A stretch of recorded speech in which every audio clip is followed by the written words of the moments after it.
My name's James Tapscott and I'm an artist out of Melbourne in Australia. My practice revolves around working with nature and light. I tend to work outdoors using natural materials combined with light to produce a completely different experience of sight and of space. My works are generally large-scale outdoor installations that are quite immersive and engage with all the senses, and use soft materials such as water and fog to work with the phenomena present at the site to produce a completely new experience of the space.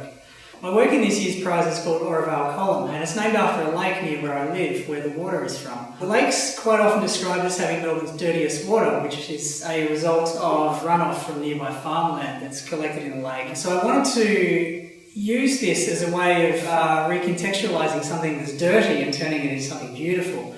And so for the past 12 months or so, it's really a continuation of an ongoing project that represents found water from lakes and rivers that looks fairly dirty or, unattractive, and using triangular shaped tanks to display it this way. Kind of reminiscent of, say, Roman architecture, and trying to use this old architectural trope which represents more of a historic or traditional and rigid way of thinking, which this work tries to undo by representing and recontextualising the water into something completely different and more of a pure phenomenal experience of the familiar. It's the second time that I've entered the Aesthetica Art Prize, and I've been following the award for quite some time now, quite a few years, and it's always seemed to be a really interesting cross-section of international artists and sort of the next generation of artists that are working and becoming more and more influential from throughout the entire world.